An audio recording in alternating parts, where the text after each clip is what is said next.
नमस्ते छात्रों। कक्षा 9वीं के लोक भर्ती हिंदी कक्षा 9वीं इस पाठ्य पुस्तक में हम 2 दिन से पाठ नंबर दूसरी इकाई का 10 जिसका नाम है अपराजेय, इसे हम देख रहे हैं। देखो छात्रों, मैं तुम्हें फिर से याद दिलाना चाहती हूँ कि प्रस्तुत पाठ जो है, यह प्रस्तुत पाठ पाठ्यक्रम से निकाला गया है, परंतु कुछ अधिक जानकारी के लिए तथा कुछ शब्दों को हमारे कान पर हमें श्रवण के लिए आवश्यक होते हैं, और इस पाठ के पीछे मिलने वाली सीख भी हमारे लिए ज़रूरी है। तो इन सारी बातों को ध्यान में लेते हुए हम केवल प्रकट वाचन और स्टोरी को जानने के लिए इस पाठ को हम देख रहे हैं। ठीक है, अब हम इस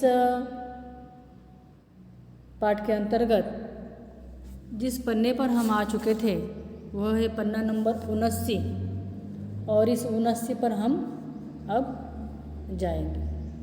ठीक है, तो यहाँ पर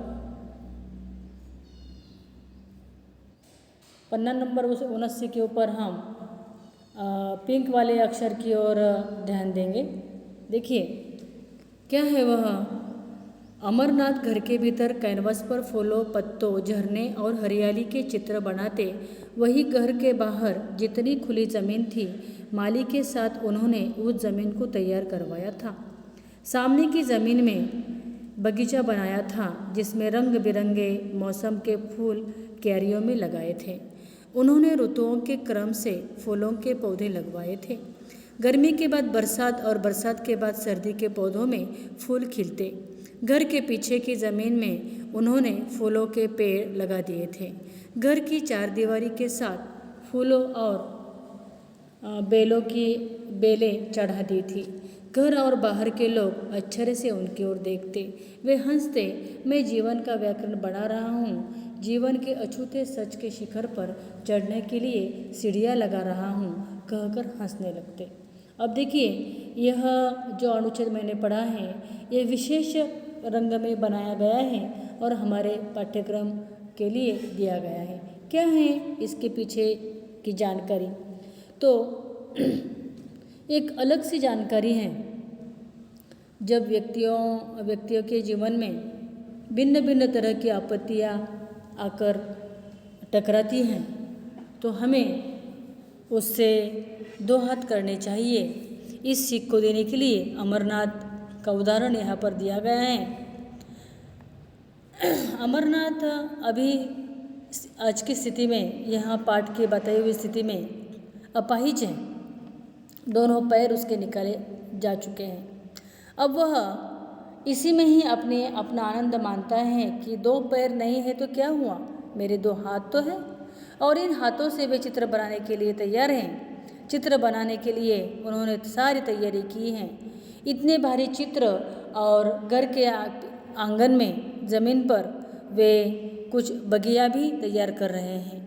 वहाँ पर क्या है, देखिए, निसर्ग प्रकृति हमारे लिए क्या करती है, भिन्न भिन्न फूल भिन्न भिन्न मौसमों में खिलते हैं, और भिन्न भिन्न फल भी हमारे लिए भिन्न भिन्न मौसम में तैयार है, जिसका आनंद हम चख कर ले लेते हैं, और वह हमारे शरीर प्रकृति के लिए भी लाभदायी होते हैं। तो ऐसे फूलों को, ऐसे फलों को, बेलों को चढ़ाने का काम यहाँ पर अमरनाथ ने किया है। और एक विशेष वाक्य यहाँ पर दिया है कि जीवन के अछूते सच के शिखर पर चढ़ने के लिए सीढ़ियाँ लगा रहा हूँ, कहकर हंसने लगे। यानी अछूता सच, जो सच है लेकिन उस सच को हम छू नहीं पाते हैं, ऐसे अछूता सच, उसका शिखर, यह हम प्राप्त करने के पीछे लगे हुए हैं, यह अमरनाथ बताता है। यानी जीवन के शिखर पर कितनी ऊंचाई पर चले जाना है, यह मनुष्य को तय करना है। डॉक्टर ने खून की फिर से जांच करवाई थी। खून की जांच की रिपोर्ट आई तो वह परेशान हो गया था। घर के लोग चिंतित थे। अब क्या हो गया? डॉक्टर ने बताया था बीमारी फिर से पसर रही है। उनकी दाई बाह में खून की गर्दिश बंद हो गई थी। धीरे धीरे बाह हिलाना भी मुश्किल हो गई। बाह निर्जीव होकर काट सी हो गई थी। बहुत सारी दवाइयाँ दी जा रही थी। घर पर ही नर्स रख ली थी। घर का कोई न कोई सदस्य भी आसपास ही रहता। डॉक्टर ने बताया जहर फैल गया है, अब और रुका नहीं जा सकता। पहले से भी ज़्यादा भयावह स्थिति, बाह काटनी पड़ेगी। घर के लोग सन्न थे, लेकिन फैसला तो बाबूजी को ही लेना था। वे वैसे ही हंसे थे।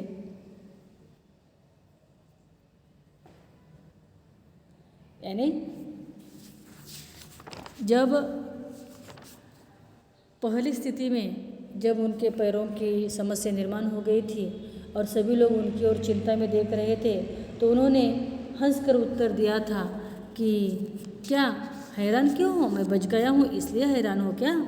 अरे मेरे दोनों पैर नहीं है तो क्या हुआ? मेरे दोनों हाथ तो हैं। हाथों को उछालकर उन्होंने आनंद व्यक्त किया था। अब डॉक्टर ने इस अनुच्छेद में क्या बताया कि बीमारी इतनी पसर गई है कि बाहों में भी बीमारी, बाह भी निर्जीव हो गई है, काठसी हो गई है, यानी कि उसमें कोई भी परिणाम नहीं हो रहा है। वह निर्जीव सी होने लगी है। संवेदनाएं उसके भीतर की जा चुकी हैं। इस तरह बताने पर घर के लोग सन्न रह गए। उनके कुछ समझ में नहीं आ रहा था कि अब क्या करें। वे वैसे ही हंस रहे थे। आखिर मैं बाह तो नहीं हूँ। सप्ताह भर बाद अमरनाथ अस्पताल से लौट आए थे। उनकी दाई बाह काट दी गई थी। उन्होंने जल्दी ही बाएं हाथ से अपना काम करना सीख लिया था। धीरे धीरे वे अपने सारे काम खुद ही करने लगे थे। उनके लिए खुले कमीज सिलवाए गए थे। वे पहले की तरह सामान्य लग रहे थे। अमरनाथ ने कहा था, अमरनाथ के अलावा वहाँ पर ने कहा था, कल से मैं शास्त्रीय संगीत सीखना शुरू करूँगा। शास्त्री जी को सूचित कर दो कि वे कल से आ जाए। बचपन में मैंने सीखना शुरू किया था, पर कहीं सीखा था, बीच में ही छोड़ना पड़ा था।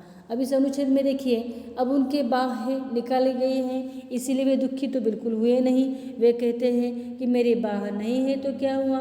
अब वे अपने मुंह से काम करने वाले हैं। शास्त्रीय संगीत का काम सीखना उन्होंने आरंभ करना तय किया है। अब यहाँ पर देखिए वे क्या यानी हमें क्या सीख मिलती है कि दोनों पैर चले गए। अब हाथ भी, बाह भी काट दी गई है, परंतु इसके लिए वे निराश बिल्कुल नहीं हैं। वे अब दूसरा मार्ग खोज रहे जीवन जीने के लिए। यानी आखिर मनुष्य के जीवन में कितनी भी कठिनाइयाँ, कितनी भी समस्याएं क्यों ना आई हों, परंतु मनुष्य को अपने मन का धीरज हमेशा बनाए रखना चाहिए। जैसे कि कहा जाता है ना कि पराजित हुए तो क्या हुआ? पराजित होना सबसे बड़ी हार नहीं है, बल्कि पराजित होकर भी फिर से उठ खड़े होना, यह तो उसके ऊपर भी जीवन, उसकी उस पराभव की तो जीत है। हाँ, अगर हार कर फिर से तुम लड़ने के लिए नहीं उठ रहे हो तो तुम हार गए हो, लेकिन लड़ने के लिए तैयार हो तो तुम हारे नहीं हो बल्कि जीते हो। यह इस अनुच्छेद से हमें सीख मिलती है। अभी हम यहाँ तक आज देखेंगे, रहा हुआ हम कल देख लेंगे। ठीक है, धन्यवाद।